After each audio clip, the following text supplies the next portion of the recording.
Abra sua Bíblia no livro de Jeremias, capítulo 31. Durante os últimos domingos, nós estamos caminhando pelo livro de Jeremias. Este já é o nosso sexto domingo, abordando as temáticas que nos são apresentadas pelo profeta. Semana que vem faremos a nossa última mensagem em Jeremias, celebraremos a ceia do Senhor, e hoje quero compartilhar com vocês aquilo que está no capítulo 31. Já comentei sobre isso, e o livro de Jeremias é o maior livro da Bíblia em número de palavras. Talvez você imagine que o maior livro da Bíblia seja Salmos, porque são 150 salmos, mas em número de palavras, o maior livro da Bíblia é o livro de Jeremias. Jeremias foi um profeta que viveu num momento extremamente crítico da história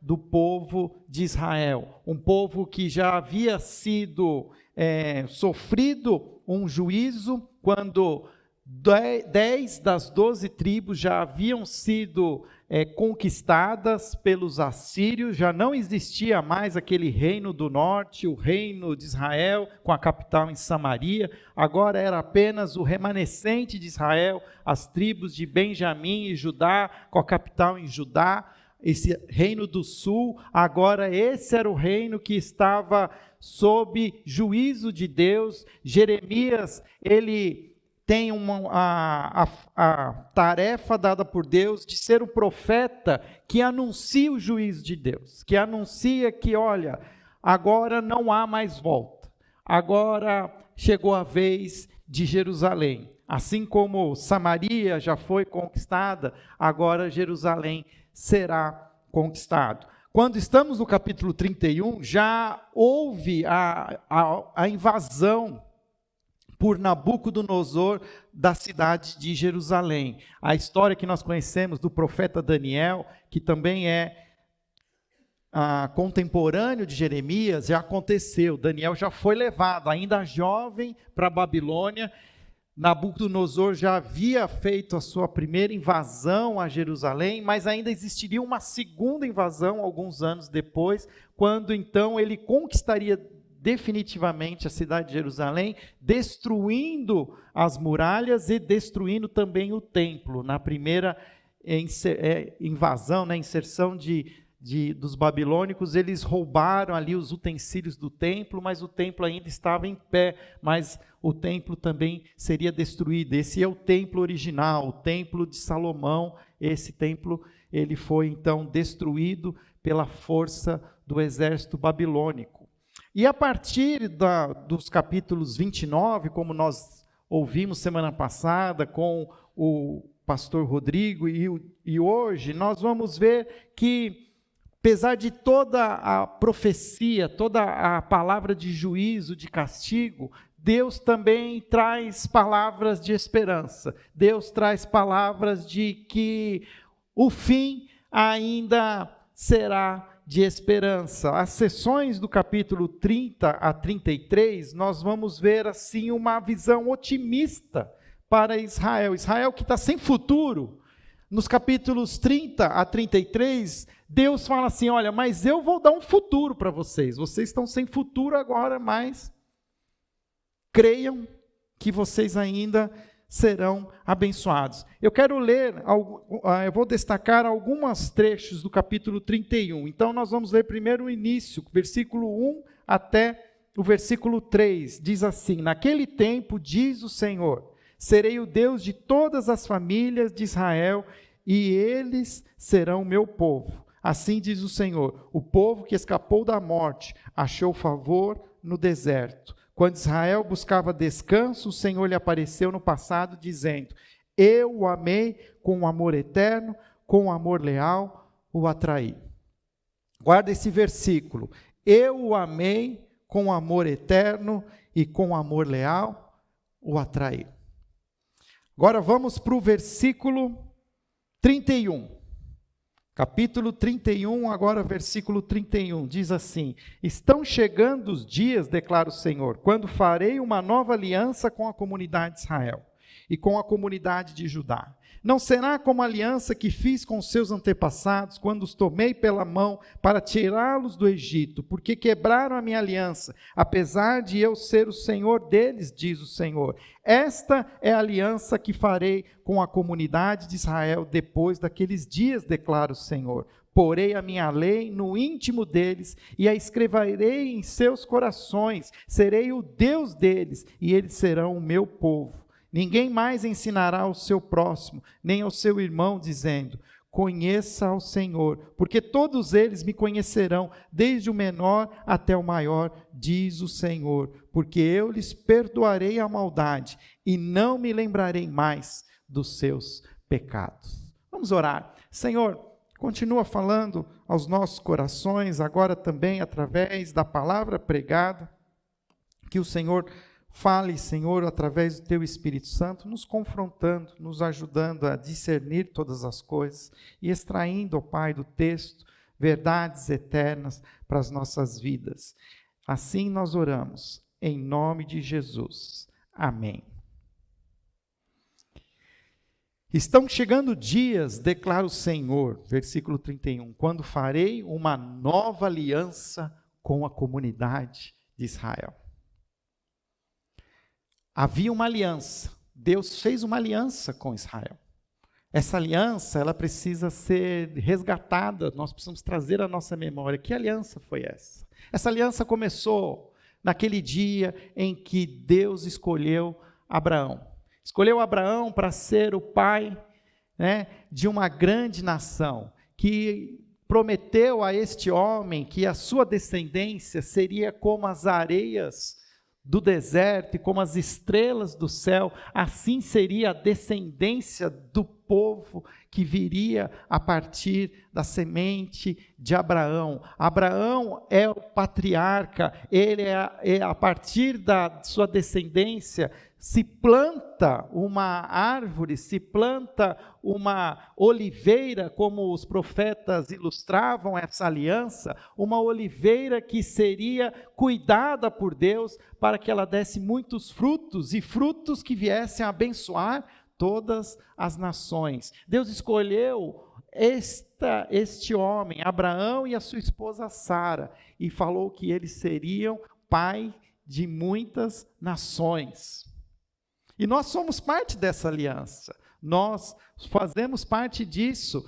Quando Deus fala para Abraão, vocês serão pais de muitas nações, nós fazemos parte, alcançou a nossa nação. A nossa nação hoje teve o privilégio de fazer parte dessa aliança. Fábio, mas o que Deus quer dizer então com essa nova aliança? Deus mudou de plano, Deus mandou revogar aquilo que ele tinha declarado para Abraão, e agora ele, mudou de ideia no meio do caminho. Ele falou assim: o mundo é meu e eu faço o que eu quiser com o mundo. Não foi isso. Na verdade, é aquilo que nós não podemos esquecer. Existe lá o texto, o próprio versículo 3 que nós lemos: eu o amei com amor eterno e com amor leal eu o atraí. O meu amor é leal, o meu amor não muda, o meu amor por vocês continua. Vocês se rebelaram contra mim, vocês deixaram de me amar, mas eu nunca deixei de amar vocês, e porque eu nunca deixei de amar vocês, porque a minha lealdade é perfeita, eu vou fazer uma nova aliança. E como é essa nova aliança? E o texto começa então a descrever essa nova aliança. Quando farei uma nova aliança com a comunidade de Israel, com a comunidade de Judá, não será como a aliança que fiz com os seus antepassados, quando os tomei pela mão para tirá-los do Egito, porque quebraram a minha aliança, apesar de eu ser o Senhor deles, diz o Senhor. Esta é a aliança que farei com a comunidade de Israel depois daqueles dias. Então, a partir do verso 33, nós vamos ver o que Deus quer falar sobre esta nova aliança. E aqui é onde eu quero que a gente entenda que esta aliança que Deus propõe, como ele diz, uma nova aliança, na verdade ele está renovando a sua aliança, mas ele está fazendo essa aliança a partir da sua lealdade, porque ele falou: se eu depender da lealdade de vocês, essa oliveira, ela não vai frutificar. Mas porque eu sou um Deus leal e com amor eterno vos amei, eu vou refazer essa aliança. E como será essa aliança? Essa aliança, ela traz 3 bênçãos para nós. A primeira bênção, diz no versículo 33, essa aliança será colocada no íntimo dos nossos corações. Porei a minha lei no íntimo deles e as escreverei nos seus corações. Serei o Deus deles e eles serão o meu povo. O que Deus está querendo dizer com isso? Porque esse texto foi escrito está no Antigo Testamento. Ele está no momento em que ainda não havia sido dada a oportunidade de Israel vir a conhecer aquele que seria a manifestação visível do Deus invisível. Jesus Cristo, Jesus, o Filho de Deus, Jesus de Nazaré. Havia uma promessa. Deus faria uma nova aliança através do seu Filho, Jesus. E este Jesus, o Cristo, seria uma aliança diferente, porque ela não seria mais uma aliança externa, mas seria uma aliança escrita no coração, ou seja, até então a aliança que o povo de Israel tinha era uma aliança jurídica, era uma aliança externa no seguinte sentido, existe uma lei, vocês querem me conhecer, sigam essa lei, obedeçam. A gente está falando do dia de Pentecostes, do dia em que o Espírito Santo desceu e ele está hoje disponível para todo aquele que se arrepender e crer em Jesus. Mas nós temos que pensar que o povo de Israel não tinha essa bênção. A própria intimidade com Deus dependia de uma intermediação dos próprios profetas e dos sacerdotes. Lembra aqui que eu falei no início da nossa série, a diferença do profeta e a diferença do sacerdote? O sacerdote é aquele que leva as orações, as petições do povo diante de Deus. Ele é o mediador. E ao mesmo tempo o profeta é aquele que, na intimidade com Deus, ele recebe uma palavra e ele entrega para o povo. Então você tem ali 2 grandes intermediários entre Deus e os homens, os profetas e os sacerdotes. Moisés, por exemplo, é conhecido e é chamado pelos judeus como o maior dos profetas. Por quê? Porque ele teve aquela experiência no Monte Sinai e ele traz a lei de Deus, as tábuas dos 10 mandamentos, e aquela era a maneira como Deus queria que o seu povo se relacionasse com ele. Vocês querem me conhecer? Então conheçam o meu caráter através da obediência da lei. Mas nós sabemos que isso não funcionou por muito tempo. Ao mesmo tempo que, como diz lá, Deus trouxe aquela nação e foi formando aquela nação, levou-os para aquela região do Oriente Médio, a Canaã, e lá eles se instalaram e começaram a viver. O certo conforto e comodismo foi deixando com que eles fossem diminuindo a sua paixão, a sua própria ortodoxia, a maneira como eles deveriam seguir a Deus e prestar culto. Eles foram relaxando, foram deixando ser influenciados pelas culturas locais, os deuses começaram a ser inseridos. Nessa época aqui, nós podemos falar, nossa, mas por que Deus permite uma coisa dessa e castigou de maneira tão forte o povo de Israel? Mas o fato é que até crianças estavam sendo sacrificadas dentro do templo de Salomão. A impiedade, o pecado foi tão absurdamente assim grande, que estavam trazendo deuses, instalando imagens de deuses dentro do templo de Deus. Ali havia toda uma imundícia e só tinha uma maneira, era eliminar tudo aquilo e começar de novo, era meio que fazer um reset. Quando o nosso computador dá aquele pau lá, que não consegue fazer mais nada, Ctrl+C, Ctrl+C lá, como é que é? Ctrl+Alt+Del. Aí você começa de novo. De certa maneira era isso que estava acontecendo. Mas agora Deus está falando assim, mas eu não vou fazer só um Ctrl Alt Del. Eu vou enviar o meu filho. E esse meu filho, ele será o meu mediador entre o meu povo e o meu coração. E não só isso, eu enviarei o meu Espírito Santo. E o meu Espírito Santo vai selar o coração de vocês. E eu viverei em vocês. Porque como é que era o relacionamento antigo? Existia o templo, existia o santo lá, o lugar, o santo dos santos. O sumo sacerdote já entrava uma vez por ano naquele lugar.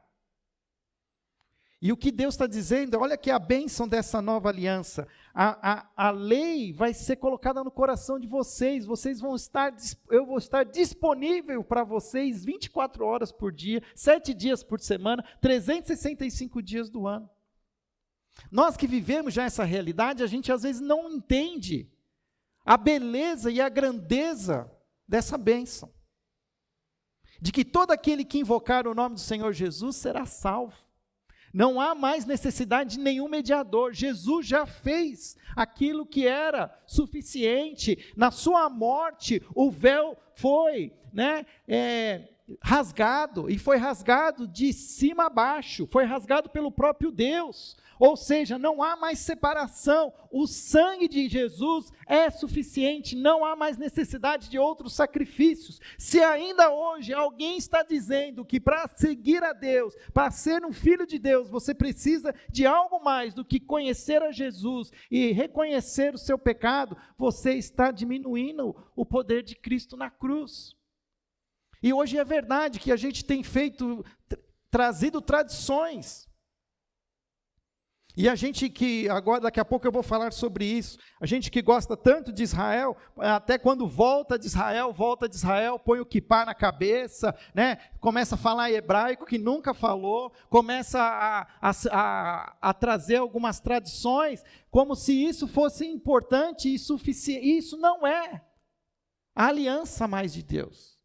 Essa aliança não existe mais. O que existe agora é uma nova vida de liberdade em Cristo Jesus. E essa bênção é colocada em nossos corações. Só essa aliança da graça que é a mesma aliança que Deus tinha feito com Abraão 4.000 anos atrás. Ele está renovando novamente, porque Abraão creu pela fé. E de novo, e continua, você vai ler Romanos, e Romanos vai falar, é pela fé. Hebreus, os heróis da fé. E é isso que nós precisamos crer. E olha só, aqui nós temos um protótipo do Evangelho. Jeremias está mostrando o Evangelho para o Israel. E olha só a segunda bênção dessa nova aliança. De você não só ter a lei colocada através do Espírito Santo no seu coração, mas essa nova aliança te dá a oportunidade de conhecer a Deus plenamente. O versículo 34 diz assim: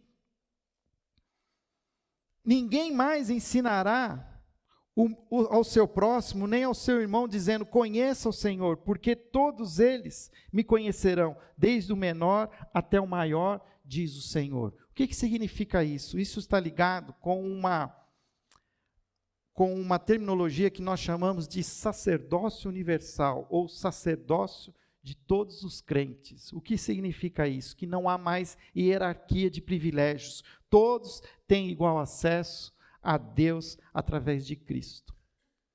Lembra o Antigo Testamento? Acabei de falar. Como é que você acessava a Deus? Você precisava de um sacerdote. Como é que Deus falava com o povo? Através de um profeta. E qual é a bênção da nova aliança? Que todos nós podemos conhecer a Deus. Todos nós temos o privilégio de conhecer a Deus. Já viu aquele ditado que diz, quem procura acha? Se você procurar por Deus, você vai achar Deus. O fato é que a gente não procura.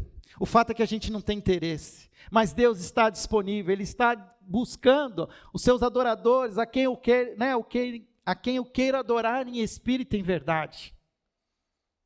E nós precisamos aprender a entender isso. E às vezes nós, na nossa tradição, e agora eu falo nossa tradição evangélica, a gente começa a colocar de novo hierarquias, como se existem algumas pessoas que conhecem mais a Deus e que nós precisamos da ajuda dessas pessoas para poder receber algo de Deus. E às vezes eu acabo caindo nessa armadilha também. Às vezes eu, como pastor, eu me acho como sendo um intermediário, um mediador entre vocês e o próprio Deus. E às vezes eu vejo isso e a gente acaba num equívoco, vai deixando acontecer, mas eu não tenho que alertar vocês que todos nós temos acesso ao mesmo Deus. Todos aqueles que invocarem o nome do Senhor serão salvos. Todas as orações são ouvidas pelo Senhor. Não existe uma oração que é mais forte que a outra. Essa coisa de você me chamar para orar, eu vou orar por amor e eu vou me unir à sua oração. Mas a sua oração tem tanta força quanto a minha oração. E se você acha que a minha oração é mais forte que a sua, eu sei aonde está o erro. É porque você não está buscando a Deus de todo o coração.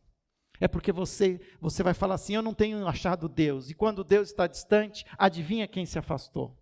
Somos nós que nos afastamos de Deus. Buscar-me-eis e me achareis quando me buscardes de todo o coração. Comece a orar, comece a buscar, comece a ajoelhar-se, coloque-se diante do Senhor. Eu já ensinei para vocês uma oração mais perigosa do mundo. Ó Senhor, o que queres tu de mim?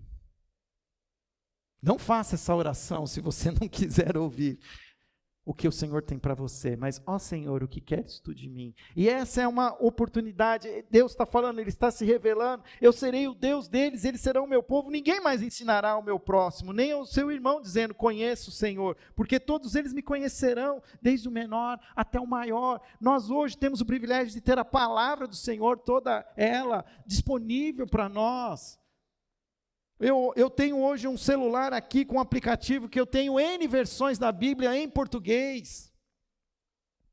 Hoje nós temos o Espírito do Senhor em nós, e esse Espírito, ele tem o poder de nos capacitar e nos iluminar para entender a palavra. Nós precisamos buscá-lo, querer conhecê-lo. Eu vejo hoje que a gente sabe mais sobre algumas coisas que fazem parte aí da nossa cultura, mais do que o próprio Deus, mais que Jesus. Nós, os que somos a oliveira enxertada, porque nós temos que lembrar dessa metáfora, porque essa oliveira que foi plantada, a raiz de Abraão, aconteceu o quê? Que os gentios foram enxertados nessa oliveira. Nós somos agora o povo de Deus também. Nós precisamos saber quem é esse Deus, nós precisamos saber quem é Jesus Cristo, nós precisamos saber quem é o Espírito Santo. A nós é dado essa palavra e essa mensagem nós precisamos expor. Eu ouvi ontem, eu estava ouvindo uma série de pastores falando sobre este momento que nós estamos vivendo, e um pastor, se eu não me engano, Paulo Mazei, de Belo Horizonte, ele deu uma palavra que ele falou assim, sobre esse momento que nós estamos vivendo do coronavírus. E aos poucos, o próprio vírus, a gente vai estudando, ele vai aprendendo a lidar com ele. Eu falei aqui, né? Olha, a gente está entendendo que existe aí uma grande facilidade, se a gente deixar tudo ventilado, se a gente manter um certo afastamento, continuar usando máscara, e aí vem a vacina, e a vacina vem como sendo aí uma oportunidade, fortalece o nosso sistema imunológico. E aí a gente vai aprendendo essas coisas, a gente vai falando, não vai falando? A gente não compartilha isso no WhatsApp? Olha aqui, ó, isso aqui está funcionando. E por que a gente não faz a mesma coisa com o Evangelho? O Evangelho que foi revelado há 2000 anos e que revela qual é a nova aliança de Deus, nós hoje precisamos, o povo está perguntando, onde está Deus? E nós temos essa palavra, nós temos como se fosse, né, aqui, guardadas as devidas proporções, nós temos a vacina contra o pecado, e nós não estamos compartilhando a vacina. Nós não estamos compartilhando esse Jesus. Porque o mundo jaz no maligno. O nosso mundo também foi julgado. Leia, né, as doutrinas dos últimos dias, e nós estamos chegando no fim dos tempos, e vai existir aí o juízo. Jesus está voltando. E ele vai chamar cada um de nós, e ele vai perguntar, o que você fez com o talento que eu te dei? Com a mina, né? Tem duas parábolas, a parábola dos 10 talentos, a parábola das 10 minas.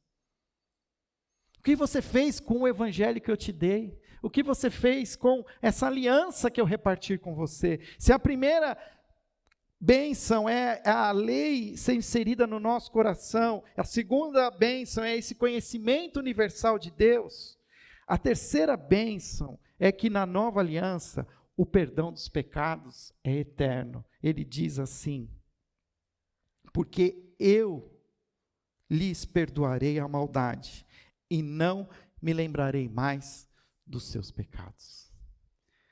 O sacrifício de Jesus na cruz é definitivo, é suficiente, não é mais necessário derramamento de sangue, não há necessidade de você fazer mais nada para ser perdoado, e não existe pecado que não possa ser perdoado. Eu tenho conversado com algumas pessoas que se acham tão distantes de Deus, que acham que já não há mais para elas esperança. Mas o que a Bíblia está nos dizendo é que o Senhor nos amou com amor leal. O seu amor é fiel e ele ultrapassa qualquer pecado. Basta que nós reconhecemos a nossa impotência e clamemos pelo Senhor. E Ele está pronto para nos perdoar os nossos pecados, de uma vez por todas. O sacrifício de Jesus na cruz foi suficiente para perdoar o meu pecado de ontem, o meu pecado de hoje e o meu pecado de amanhã. Por isso que as misericórdias do Senhor se renovam todos os dias. Todos os dias Deus nos dá uma nova chance de sermos verdadeiros discípulos de Jesus. E nós precisamos aprender a entender e a viver essa bênção, que é essa nova aliança, um sacrifício único. Abra sua Bíblia lá em Hebreus, capítulo 10. O livro de Hebreus é um livro que tem paralelos com o livro de Jeremias. Esse mesmo texto foi escrito em Hebreus. Hebreus, capítulo 10. Nós não sabemos quem é o autor de Hebreus, mas ele escreve para essa comunidade judaica, essa comunidade remanescente na época de Jesus, que ainda não havia entendido essa nova aliança em Cristo. E olha que ele fala lá em Hebreus capítulo 10, versículo 11. É isso mesmo? 10, 11. Dia após dia, todo sacerdote apresenta-se e exerce os seus deveres religiosos. Repetidamente, oferece os mesmos sacrifícios que nunca podem remover os pecados. Mas quando este sacerdote acabou de oferecer para sempre um único sacrifício pelos pecados, assentou-se à direita de Deus. Daí em diante, ele está esperando até que os seus inimigos sejam colocados como estrado dos seus pés, porque por meio de um único sacrifício, ele aperfeiçoou para sempre os que estão sendo santificados. O Espírito Santo também nos testifica a esse respeito. Primeiro ele diz: esta é a aliança que farei com eles, depois daqueles dias, diz o Senhor, porei as minhas leis no seu coração e as escreverei na sua mente. Ele recita de volta aqui Jeremias. Jesus é suficiente. Jesus é suficiente. E nós precisamos ter essa convicção, nós precisamos viver essa bênção. John Stott chama essas bênçãos de as inestimáveis bênçãos da nova aliança. A lei interna ser inserida em nosso coração, vivemos com o próprio Espírito de Deus em nós, conhecermos a esse Deus que se deixa ser conhecido pelo seu povo e poder entender esse perdão eterno que nós temos.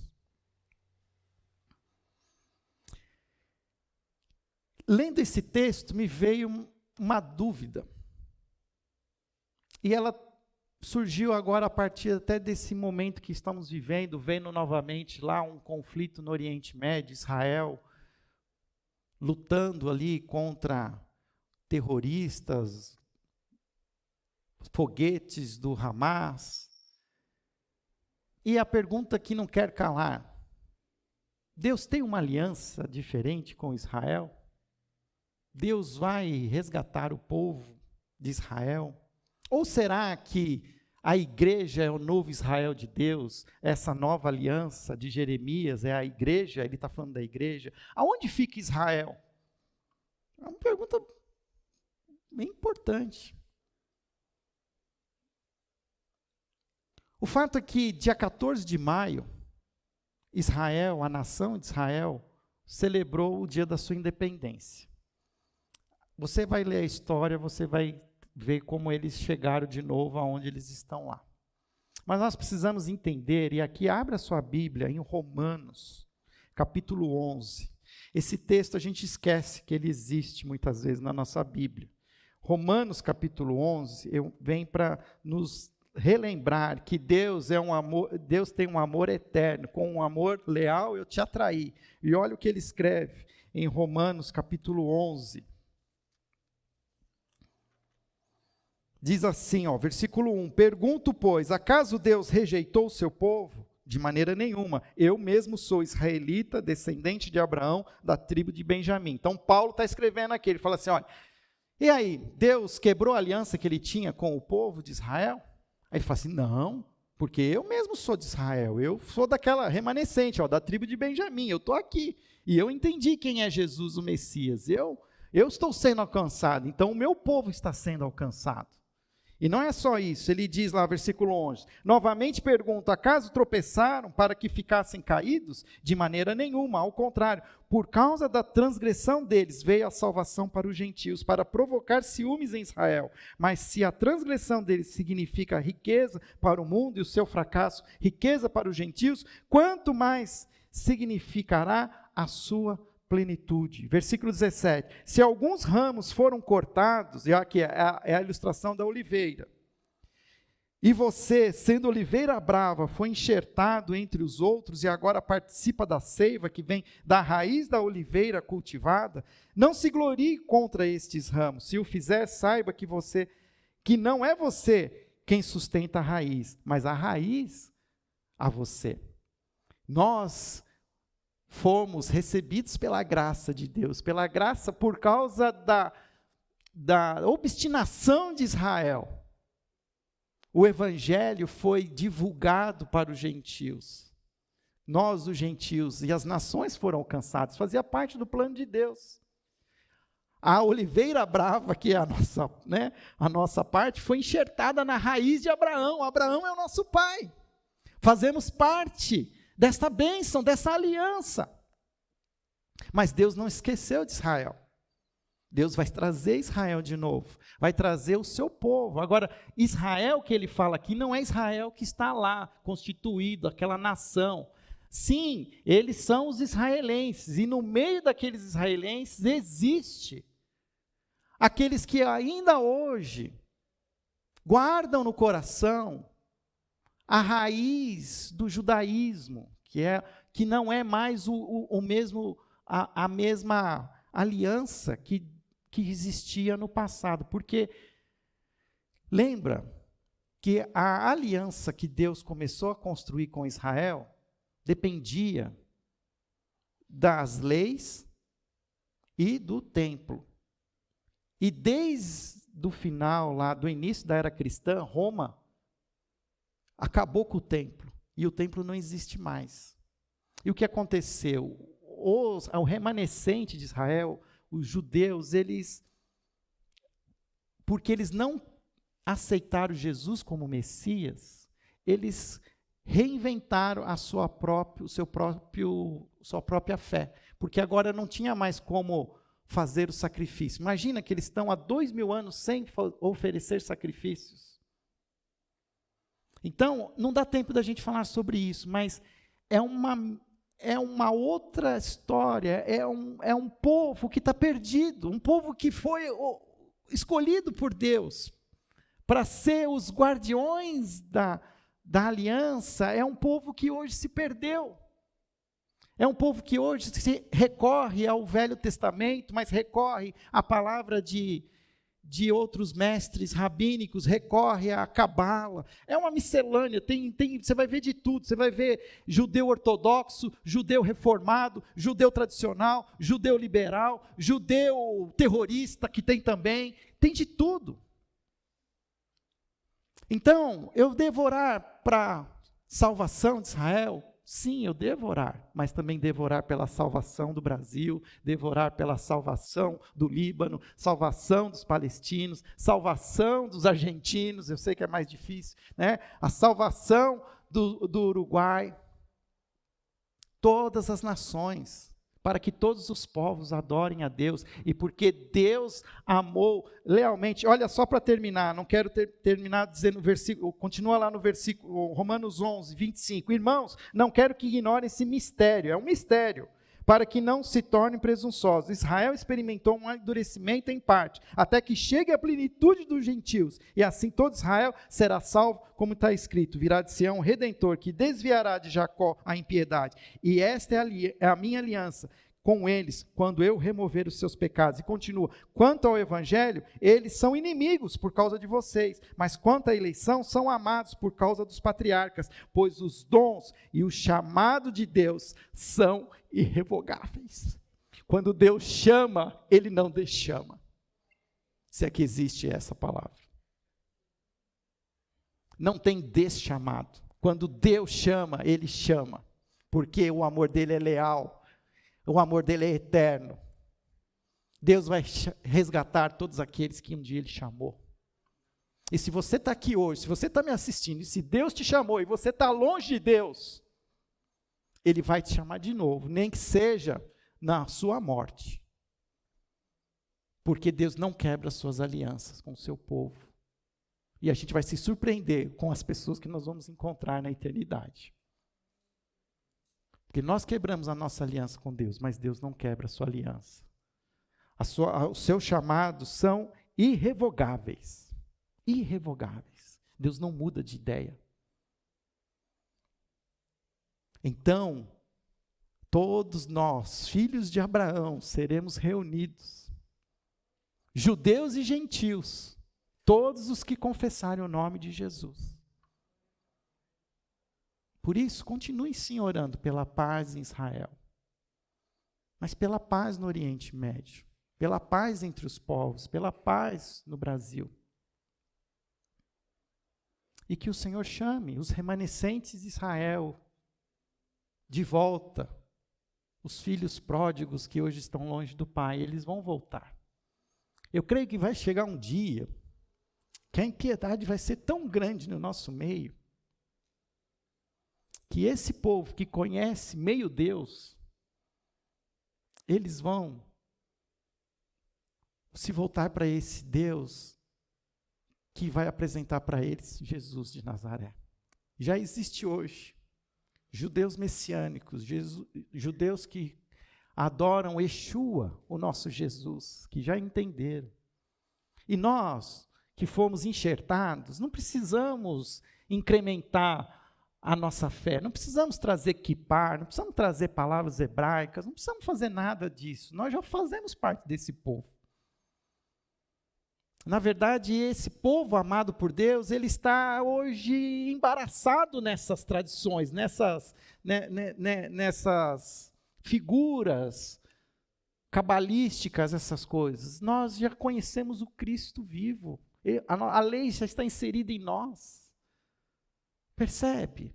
Nós, talvez hoje, o Brasil, talvez, qual deve ser o nosso chamado? Nós temos que orar para que o Senhor alcance os nossos irmãos, os filhos de Abraão, os filhos de Judá, para vir ao encontro do Pai. Na verdade, nós somos os pródigos. E o filho mais velho, que são os judeus, eles estão bravos com Deus, porque acha que Deus mudou a regra. Mas Deus nunca mudou a regra. Ele só permitiu que a sua aliança fosse recebida por todos. Feche seus olhos. Nós vamos orar juntos. Senhor, obrigado pela oportunidade que o Senhor nos dá de conhecer cada vez mais a Tua palavra, de entender a riqueza e a profundidade, a largura e a altura do conhecimento que o Senhor nos expõe através da Tua Escritura, Pai. Que possamos cada dia mais entender a bênção que temos de sermos parte dessa aliança e possamos também sermos intercessores em favor de que os nossos irmãos voltem para o Pai. Irmãos judeus, irmãos árabes, irmãos palestinos, irmãos sul-americanos, irmãos europeus, que todas as nações possam adorar a Deus e fazer parte dessa aliança. Por isso, abençoa-nos como igreja, que possamos entender esse momento que estamos vivendo e que possamos fazer parte como promotores, como divulgadores, como verdadeiros discípulos que conhecem a verdade e anunciam a verdade àqueles que estão ao nosso redor. Pai, não existe nada mais global que o nome de Jesus. E nós queremos fazer parte da expansão do nome de Jesus em todas as nações, para que a sua aliança se consolide e que todos os povos o adorem. Por isso, continua falando, Senhor, aos nossos corações. Essa é a nossa oração e assim nós oramos, em nome de Jesus. Amém.